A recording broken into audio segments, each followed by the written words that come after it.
Hey y'all, welcome back for another episode of More to the Story. I am Farron Moore. I'm to hear more. What's going on with y'all? Yes. You see how fast I've been talking? I do. Cause I'm tired of your shit. Okay, well that works too. It worked though. Now I can slow down. Uh-huh. So yes, I'm excited. This is like I was just telling Amira that we haven't done an episode with just the two of us in quite some time. Just the two of us. Sing it. We can make it if we try. Just the two of us. Mm-hmm. You and I. Get it, babe. But also, maybe not. Oh, not that face. Everyone hates it. Tell them. Just the two. Stupid. I got this shirt from Zara in DC, Cat James. And I got this black tank He top shopped from Nordstrom. up when he was in DC, and I have a problem with it. I only have a problem with it because his love language is gifts, and so he likes to give gifts, and he came home with nothing for me, and so I was like, why you hate me? I did come home with something for her. I came home with the rent. That don't count. The rent was for you, too. I can sleep in the RV. I told you, I get me an Airstream and be straight. Dude, you have a family. You will not do that. You cannot do that. That is not an option. You go. You cannot separate yourself from the family. Y'all want to stay in the Airstream? Then appreciate that rent. I'll be fine. Then appreciate that rent. Us and you, huh? Mm-hmm. Rude. Yeah. Shut up. So anyway, today, y'all, we going to do the best self-intimacy deck. Ooh, intimacy. Intimacy. Fucking. Not necessarily. Not necessarily. Dingleberry. Dingleberries? So if you go, me and the kid looked up dingleberries one day on Urban Dictionary, and if you hit the little audio thing, it's a woman's voice, and she's like, dingleberries. And Ain't it's like, dingleberries like the little crusts in your booty? yes. So it's Why like, she why say it she like say it that? like that? Exactly. You got granola in your booty? You talking about with it? Nasty. Dingleberries. Everyone, look it up right now. Gross. You said gross. Gross. So the categories for the intimacy deck are past, random, life, relationship, intimacy, and about you. So since this is the intimacy deck, we're going to let y'all in our business. Oh, shit. You want to pick one, boo? I'll just go with random. Of course. Yeah. Of course. Ooh, Oh, I like shit. that one. And I'll do relationship. Oh, man. Ooh. It's going to get real. We ain't got nobody to bounce it off of, so you just going to be asking me questions, looking in my face. Oh. Ooh. Ooh, okay. Okay. You ready? Mm-hmm. So, your question, random. Can you remember what I was wearing when we first met? Close. I don't remember the outfit, but I do remember you had on those polo shoes I hated. Did I? Yep. I remember what you had on. What I have on? You had on some dark blue Levi's and a black Bob Marley t-shirt. Probably. Yeah, I Not still had probably. locks. Yep, I you still had had locks locks. back then. Yep. So, in your face. Yeah. I love you more than you love me. Okay, so... Shut up. This other one, okay. Describe, if any, ways in which our relationship has changed you. And that's my question. And I would say that it has made me more secure and confident. Okay. Yeah, because, I had issues with people and things, especially when I first moved here. It was a long, hard road through the valley of jealousy Okay. and all the other things that came along with being an adult parent. Well, look at you now. Look at me now. You know what I'm saying? Y'all here adulting and shit. Shining. You know what I'm saying? Trying anal. You out here living.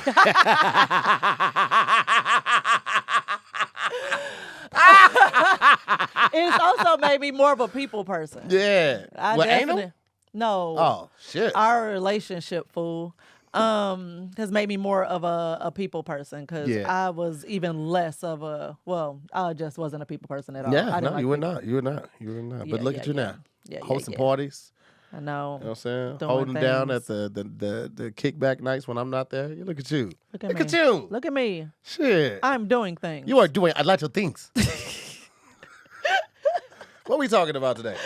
So today, we are talking about. I've stayed away from this topic, but I want to. What? What's the topic?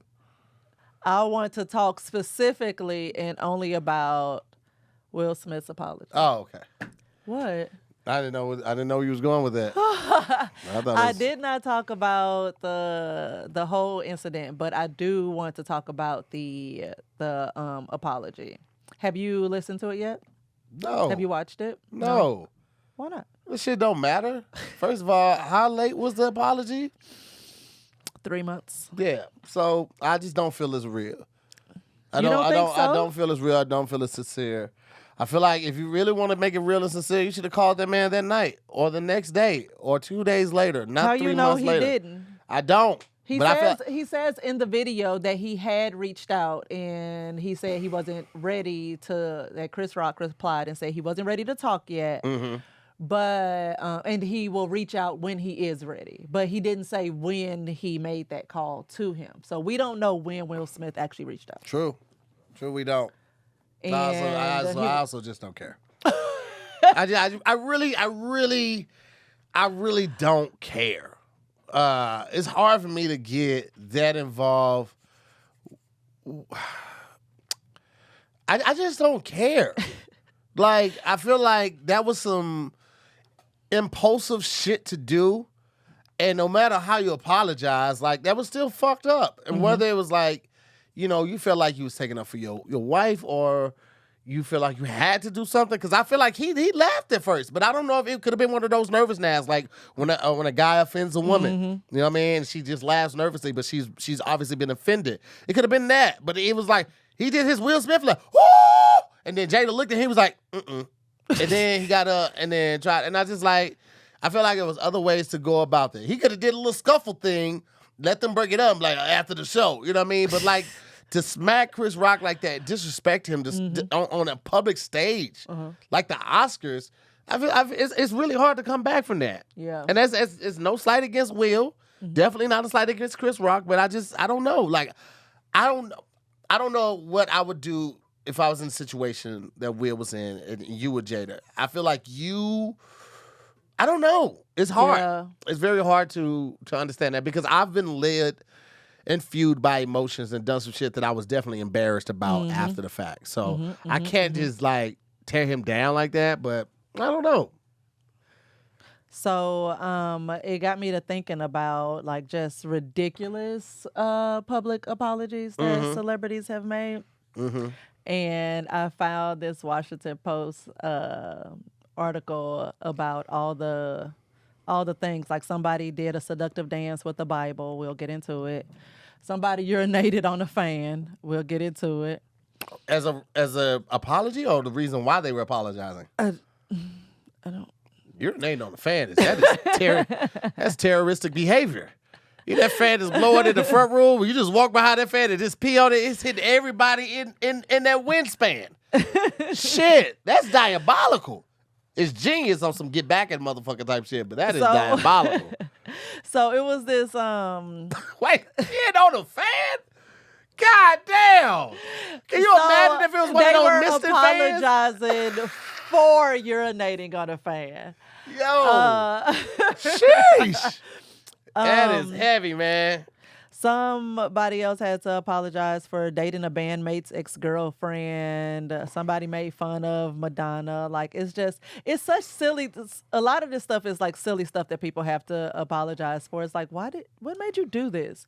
But real quick, I'm sorry. Everybody knows that the Mega Millions is over $1.2 billion right now, right? So the group chat's going crazy. They're like, how much are we putting in? I'm like, I'll put in 50. I'll put in 50 with the group chat, and then I'm going to put in the extra 300 on my own. Let me tell y'all something. Before we get in this, y'all better enjoy these previous episodes that have been filmed because if we hit 1.2 billion, you'll never see me again. I am going to live on the South of Spain on my yacht. You hear me? I'm going to take a nice sizable amount of my money and make the ale and salmon present. Oh, is somebody buying the tickets now? Somebody just said the drawing is in less than 5 minutes. Oh, shit. I thought it was at 7 out here. I thought the drive one is at 7. Oh, maybe. Because I was going to get it right after I left here. But, yeah. I'm putting a nice sizable amount of money up for making the ale present and salmon. It's going to be salmon. Why? Why do you care? Because Why would you I do that? am a agent of chaos. So you just want to be able to just tell people who are saying it right that they're saying it wrong? Yes. Yeah, oh, you're saying it wrong. No, it's salmon. No. I paid $100 million, so it is salmon. Ew, why that face? Why you sound so villainous? I paid $100 million, so it's pronounced salmon. Hate it. You hate it? Hate it. So much.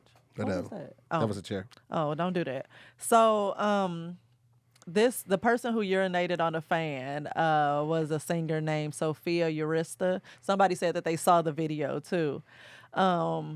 She was in the middle of a concert. Brass Against singer, I guess the band's called Brass Against, was in the middle of a concert in Daytona Beach in November when she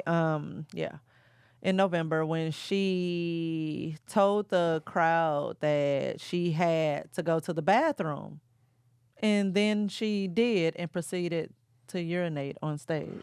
And then it just flew on all of those people. That's not the one who peed on the guy, is it? Did you see that video with a chick I peed? did not. It was a band where a chick, we talked about it on DYS. She got the guy out of the audience. He lays down on his back and she squats over his face and just pees all over him.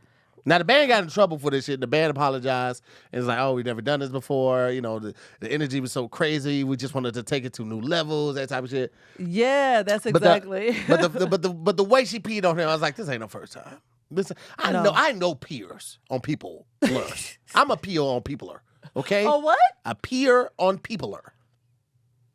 There's an ER on the end because it shows my action. I'm doing it on people. Like I pee. Okay, so you know the face that somebody has to make to pee. Because first of all, if old boy was fine with it, yeah, and they got backlash from the public. Yeah, but do you think the public was owed an apology? Public perception is everything. To a certain degree, that's going to determine if you get booked again on the next music festival, or you go on your next tour. If tickets are light, or if any venue will have you, knowing that that's the type of antics you'll do. You know what I'm saying? You just got to be big enough to get away. If somebody, who else? Let's say that it was. Let me think. What's Buddy that was on Everybody Hates Chris, and he's on Abbott Elementary now? Oh.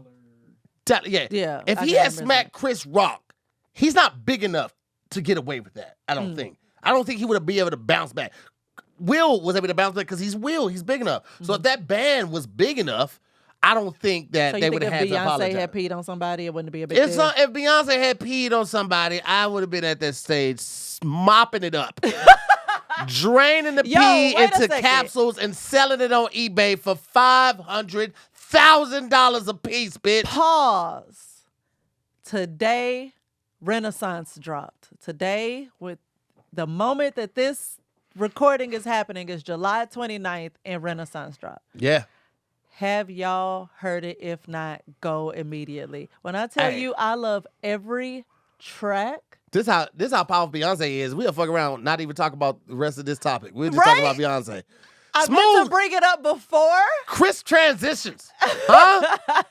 But pause. That album is perfection. I love it already. It was totally unexpected, but it was done so well. Oh my God. It's a good album. Oh my God. I tied my hair up. I put on some short shorts and I just cleaned up the house. I was up at 2:00 in the morning vibing out listening to Beyonce. I did not go to bed till 4 o'clock. I can see Like that. I was rocking out listening to that album. She had a great. So- She had a great album. Oh my God. Okay. I thought it was. I'm gonna be honest with you. I thought it was gonna be more like Drake's album. I thought it was gonna be dance track after dance track. You know, he just kinda did the whole thing. is. Yeah, but it's not like his feels like He just saying house. nonsense. No, his feels like Over a house house music? album. Uh-huh. Like just house music. And hers feels like kind of R&B popish. She's still kind of. think so? You don't think so? I don't. I only got like 5 tracks in. I thought it was still more R&B than like house. Cuff It in Church Girl. Plastic my on the God. sofa? I don't know if I Yeah. listen to that one. Plastic Off the Sofa. That's a good one too. I'll just press play from the beginning, no random, and I only made it like 4 tracks. I had to go to bed. I had to get up at 6. I ain't like Farron. Farron was out all night partying, gallivanting, and all that shit. I had to get up. I was not gallivanting. She was gallivanting all around town. She had stole a golf course. Court? Cart. Salad. That's what you get. Don't try to change the song. Salad.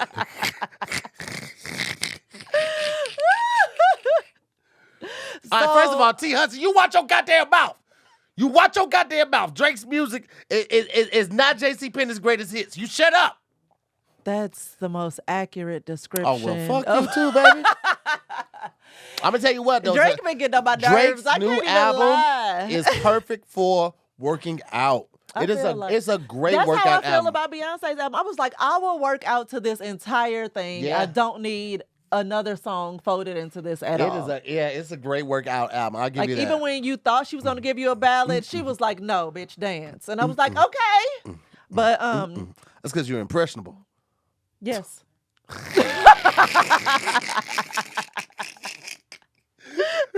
Beyonce say dance. I be like, all right. So obviously you still would like if Beyonce and Drake both drop concert tickets today, you would go pick up Beyonce first, obviously. Absolutely. Okay. And what you mean first? Only. Oh, I don't need to see Drake live again. I heard those OVO tickets are busting I heads. will not pay to see Drake live again. I would go if somebody Really? bought You a wouldn't- ticket, you wouldn't pay? but I would not pay to see. When we went that time, I wanted to go because Wayne was there. I did True. not go for Drake. True. So, yeah. She was all screaming at Rain, please fuck me. I was like, nigga, I'm right here.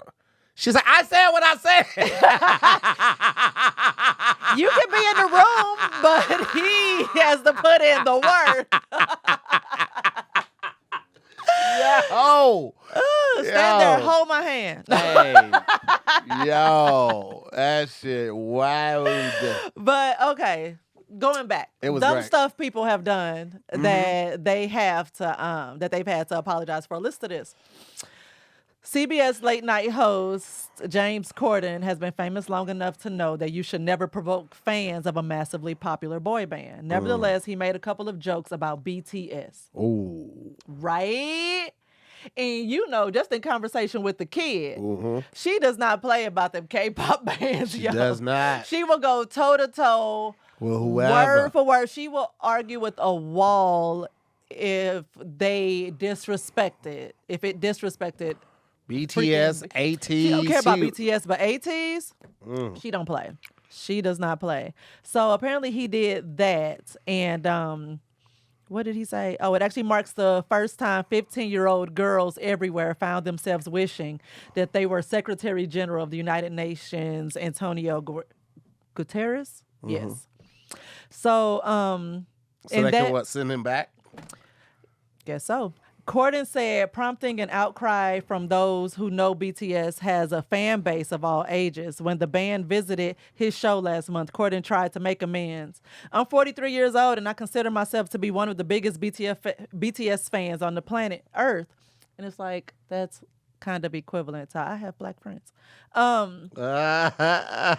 But it's just dumb. It's just dumb. It's just dumb stuff that people have to apologize for. It's like, it's dumb that they did it, but then it's dumb that the public asked for an apology. And it's like, why does the public feel like they deserve an apology? Why do you think so? People love to feel wronged. They love to feel play the victim. unjustifiably wrong. It's like, Yeah. it ain't got nothing to do with you. But like they say, oh, I was offended too. Why? What did they do? See? Just shut up, man. Just shut up. Oh my God. So what else? And somebody like this is also it's so stupid the things. The apologizing to the public for dating a bandmate's ex-girlfriend. I guess maybe because it broke up the band. I mean, I can see that. Well, wait, was it his ex-girlfriend when the person dated him? It's still Yeah. rules though. For certain people have certain rules. Like you got to talk to that person or whatever. You know that person, what Oh, they is cool that and what why they. BTS actually broke up?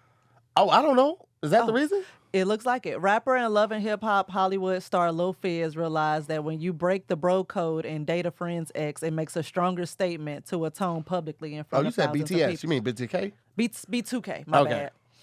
On stage with his former B2K bandmate Omarion during their reunion tour last fall, he told the audience that he had regrets about dating singer April Jones. Is that the chick that I have no idea.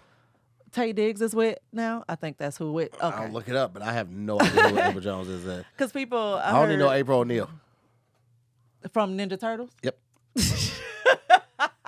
I fucking hate you. And fucking one suit, one piece, jogging, painter suit. I hate you so much. What? Omarion's ex-girlfriend and mother of his two daughters. Oh, wow. So they had kids together. A few years after they broke up, Lil Fizz and Jones are no longer together. So he like stood and apologized for doing that. But it doesn't sound like Yeah. they were still in the band together when he did it. So why are we apologizing? So she talked to Tay Diggs. She talked to with him now. Omarion and Yeah. talked to Lil Fizz, I guess, before. Yeah, she had kids with Omarion. All right. Omarion! Okay. Oh, these are the babies. Oh, those are precious little babies. Did you see Omarion's brother's dick? I did. What'd you think? Impressive. It was impressive? Yes. It was a beautiful penis. Yeah. All right. Yeah. I don't know what type of response you were looking for in that moment. I but would know. I'm just I just spoke my truth. speak up to Queen. Anyway, I mean, this should be everywhere. It be all on the internet. It was so funny. Duran sent it to me like first thing in the morning and was like, "Here, I thought this would bless you." I was like, "Consider me blessed." Hilarious. Thank you. Anyway, so and another, so he apologized for sleeping with his friend. I mean, dating his friend's ex Right. or former bandmate's ex. Years later, it seems like. So that's weird. Why did he do that on stage? But maybe people were asking. Were you B2K Maybe fans? he thought announcing it in public would show his real remorse. It's like I ain't just trying to say it so nobody knows why I'm apologizing, what I'm sorry for. It's like I shouldn't have did that. Yeah, but this apology seemed like it was like, years later, and Maybe he thought that's but- what the beginning of the tension was fueled from, and he was like, I can maybe take ownership for what I did wrong, and now hopefully we can get back to business. But They- Will Smith's apology was too late. They were in a band together, like they came up, brothers in arms. Will Smith and Chris Rock, they're two totally different fields for the most part, and it's like y'all probably cool, y'all cross paths and shit like that, but like I don't know, like I look at Lil Fizz and Omarion like potentially cousins. And they got money together, they came up together, that type of thing. Will Smith and Chris Rock is like, it's just two grown men. You just disrespected a grown man, physically assaulted him. Like I don't know. Like he's a big man if he can accept that apology. So, but I was just comparing, like, Lil I'm more Fizz- Ali Siddiq. If you haven't seen Ali Siddiq's Domino Effect, his comedy special is on YouTube. Watch that because the story he keeps bringing up, I'm more that type. Every time you see me, you got to see me. Every time you see me, you'd have to see me. What you mean? We fighting every time you see me. Wow, Apologize in every front time? in front of your kids, in front of your wife, in front of your wife's mom. Every time you see me, you gonna have to see me. You gonna have to keep secure. But I'm petty like that. Yeah. Chris Pratt isn't that petty, I am. I feel like Tony Rock is that petty. Tony Rock would be the same way. Yeah. I know I am. I just I'm just not good in those type of situations because I don't bury the hatchet easy. Yeah. I will say it seemed like his apology to Tony Rock was more sincere than his apology to Chris Rock, but what do I know? Oh, well. Anyway, this one, Debbie Lovato got in trouble for criticizing a frozen yogurt shop's food selection. Oh, come on. Right? Come on. What the fuck are we doing? Why? Why is this news? Why do I know? Why am I able to know that from the internet? Why the fuck was that news, yo? And I just don't understand. People, I don't know, people just complain for the sake of complaining. So here's the story. She has been open about having an eating disorder, so they probably didn't think it would be particularly controversial to post about a LA frozen yogurt store and offerings labeled guilt-free and diet food. With quotes, guilt-free and quote-unquote diet food. I'll be calling out harmful messaging from brands or companies that perpetuate a society that not only enables but praises disordered eating. And Lovato wrote that in April, adding the hashtag diet culture vultures. So when the store's social media team pointed out the items were for customers with diabetes and celiac disease, among others, Lovato still ramped up the negative feedback. But eventually, even fans suggested that Lovato, who had the upper hand with 121 million Instagram followers, should just leave, it's a place called Big Chill, alone. And she said, I'm sorry that I got the messaging wrong. I'm sorry that I may have disappointed some people. And it's like, what? Why are we sorry? Why do we deserve an apology? Like the place, like how come celebrities can't handle apologies in private? Why does it have to be public? Because for especially a lot of people, they need to know, they need to see the person taking accountability. They have to see it to make it. And the crazy thing is that motherfucker, if anytime it comes from acting, I'm like, this bitch acting now. You know what I'm saying? Like, actors go off scripts all day. You forcing and demanding us apologies from those actors and actors like, I'm so sorry for what I did. Fuck around and get an Oscar nomination off of a fucking apology. It's like, yo, man, like, look, I always feel like we put entertainers on a very high pedestal, right? Very high pedestal. And so much, in fact, we don't give them grace to be human. Now, somebody might say, to hear, why you feel so strongly about Kanye? With Kanye, I feel like it wasn't that one thing that he said. It wasn't just the whole slavery thing. It was also the teaming up with Trump, running for president. You're taking votes away from what we thought at the time was an experienced candidate. Like, you're making a mockery of the democracy. You're creating delusion, and you're chaotic, bro. So it wasn't just that one thing for Kanye for me. It was just all of his behavior and all. But I feel like when you put these people on such high pedestals, you don't leave them much room to have error. And then you demand this apology when y'all still do fucked up shit. As regular people, everybody does fucked up shit. If the media were to dig into your history, your text messages, your threads on Twitter and all of that shit, some of y'all would have to do an apology tour, nigga, from here to Jerusalem. But we're so quick to point these people out who have fame and success and demand them do better than we are. And I think I have a bigger problem with, okay, this person offended this person. So they should be able to hash that out. Yes. I don't need this to be news. I don't need you to apologize to me because you got mad at this person. Like, man, it'd be so much shit.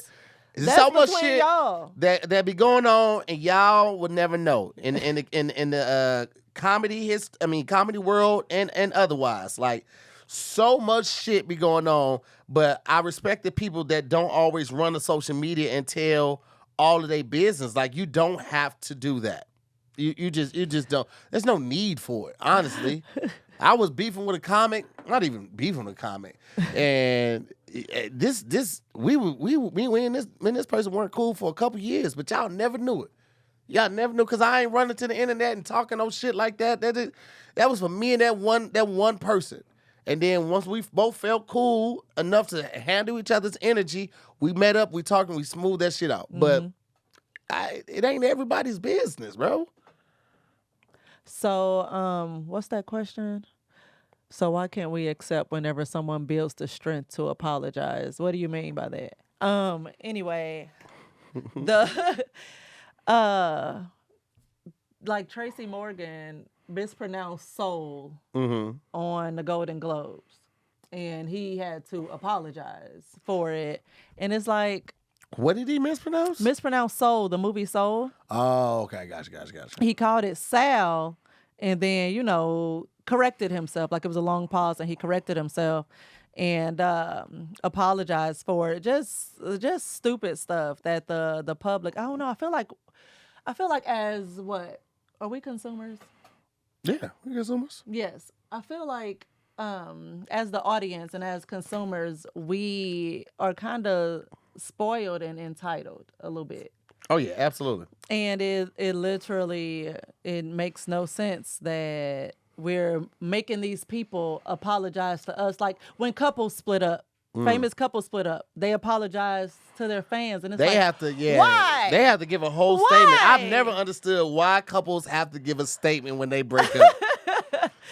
Like, just don't be seen together no more. Like, it's your business. It's just y'all. It's just y'all. I've always hated that. I've always thought that was stupid. Sorry, looking up something. Mm-hmm. Don't do that. I try to send this $50 on over to Angel so I can pay for my tickets, cause I child. was just about to say, what are you doing? Hey, listen. You are on the clock right now. I'm docking you $5. $1.2 fine. billion. You understand me? I know, right? So go ahead. We are moving. Handle our business, King. We are moving immediately. You understand me? Know that. What was it like when you and Pat, when you had to do that apology or felt led to do that apology about the Meg Thee Stallion thing?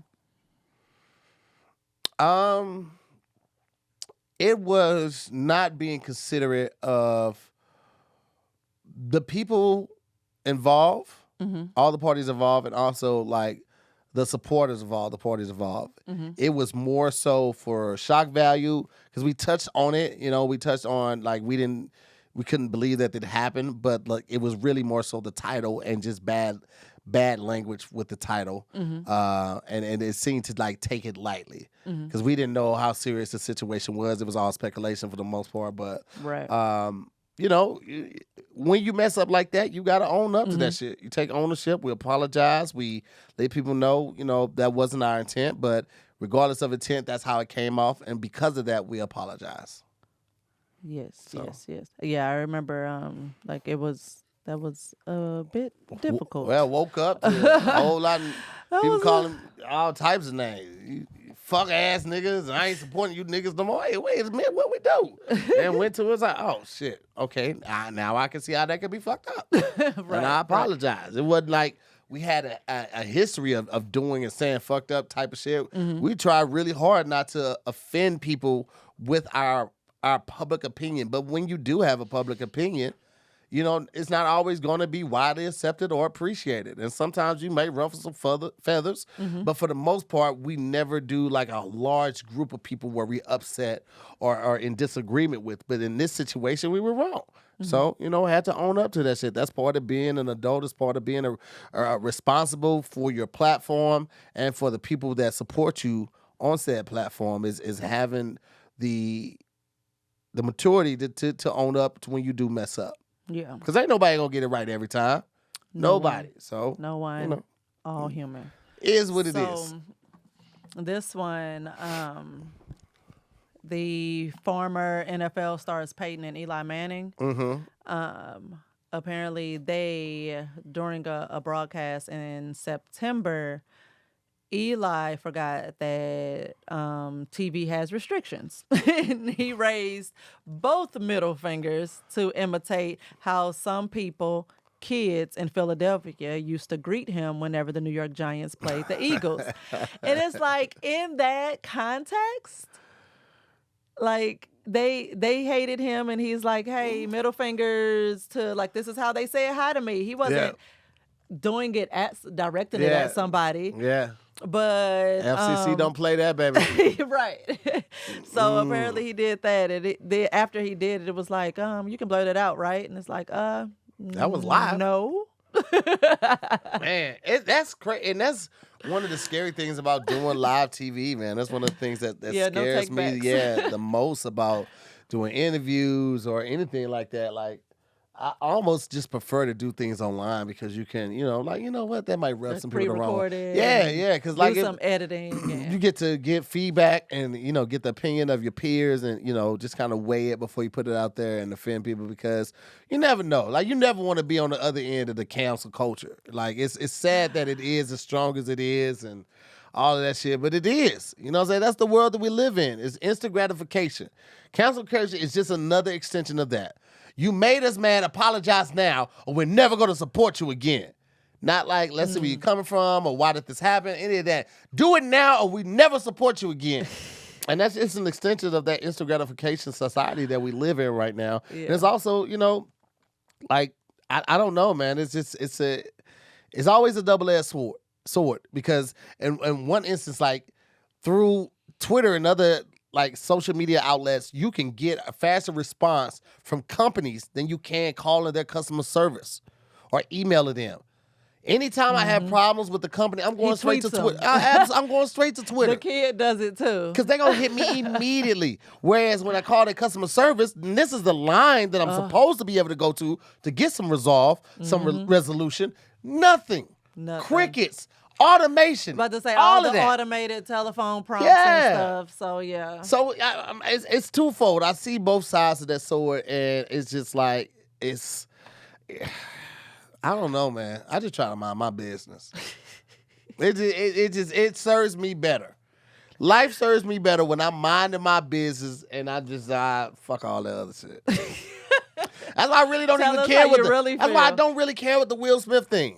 I don't really care. See, I didn't care about I understood both sides of the argument with the actual incident. The apology, I have feels and thoughts about more so than the initial incident. Because like I definitely I was like, man, I could stand on either side of this line and fight for it because I get both sides. Yeah.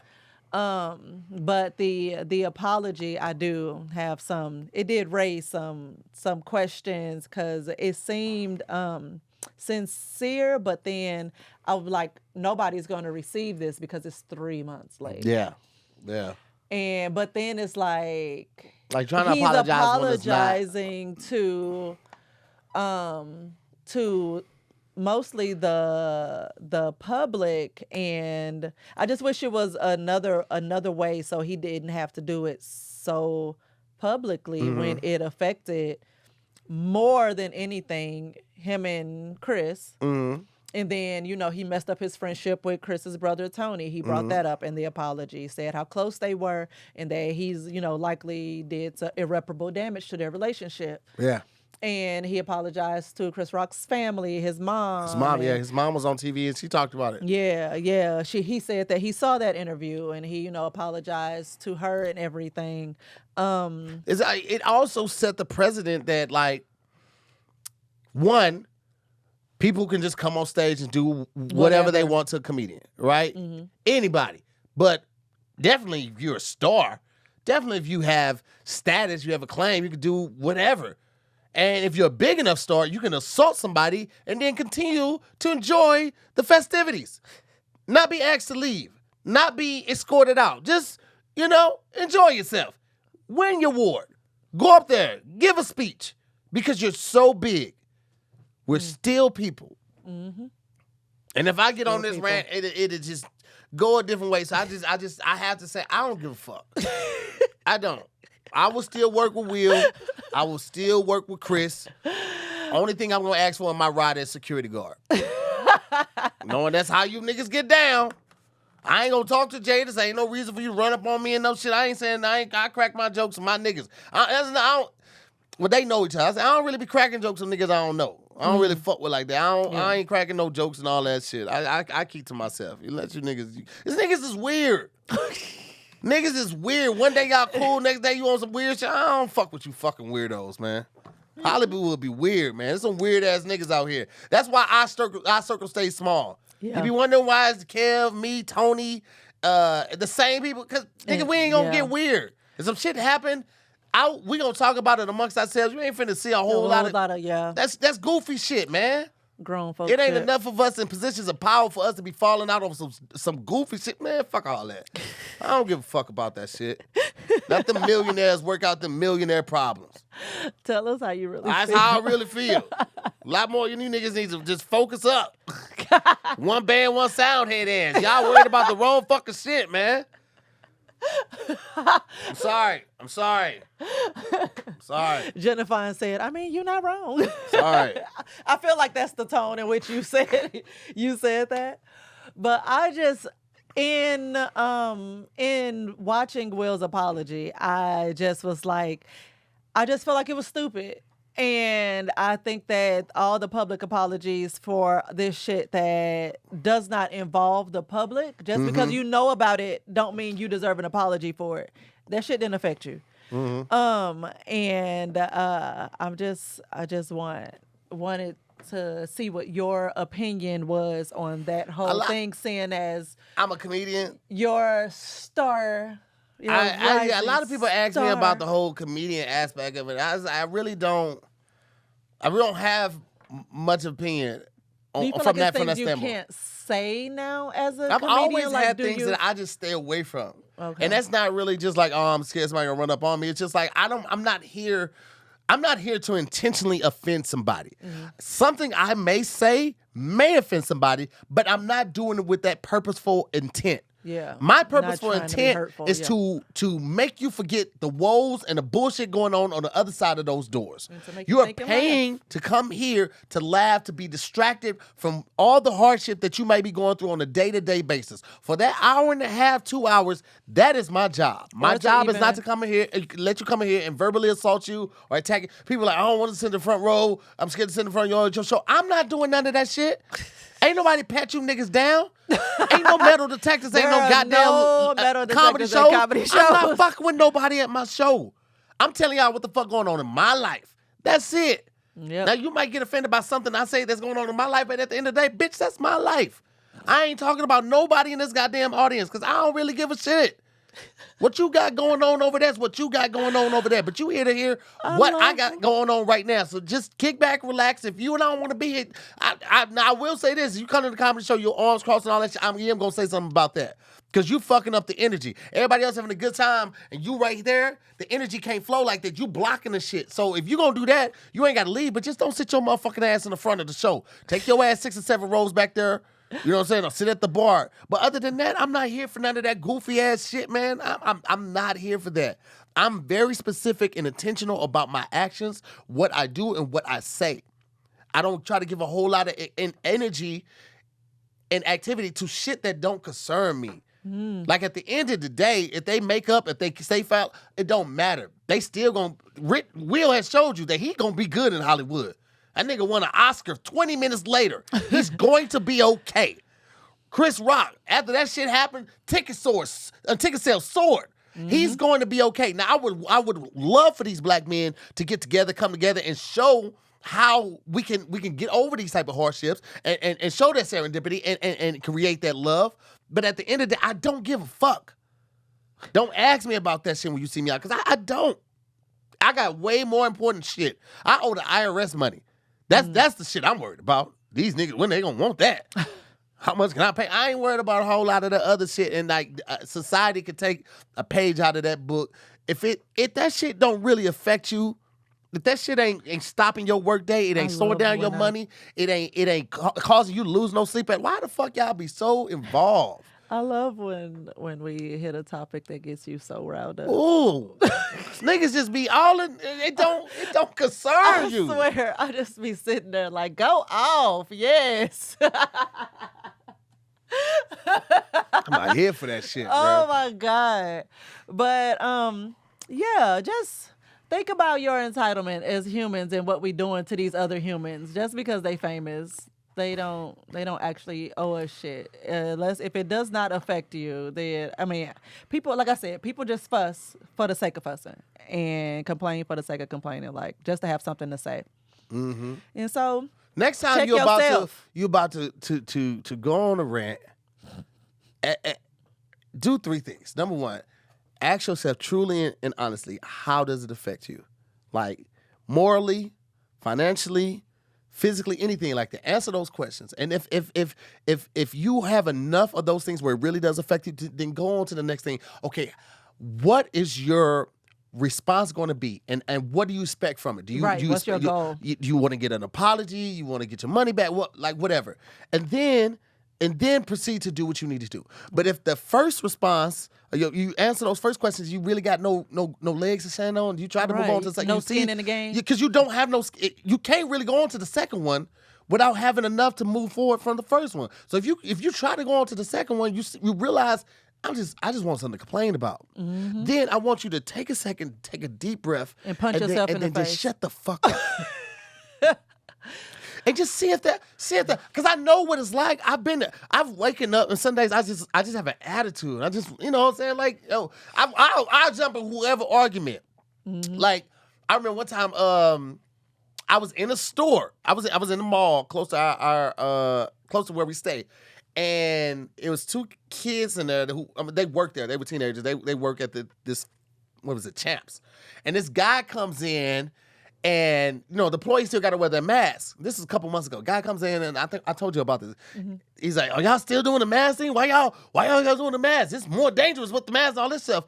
And I was already in the mood. So all I was looking for was a reason. All I was looking for was a reason. He had time. And I was like, "Hey man, if they want to wear their mask, why don't you chill out, bro?" He's like, "Well, the mask is more dangerous. They making me scared with the mask." I was like, "Well, if you scared, why don't you get the fuck up out of here?"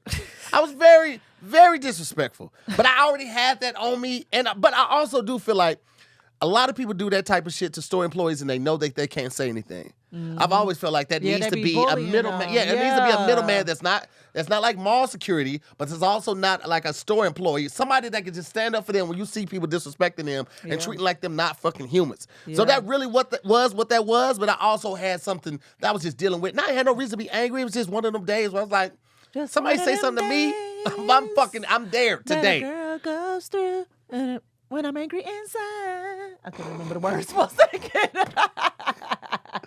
Sorry, guys. Don't want to take it out on you, but I will. Oh, get it. You see me. But yeah, so this was just a check yourself episode. Look at you, pick that up. God. Whew, I'm finna call and tell Kev. Yes.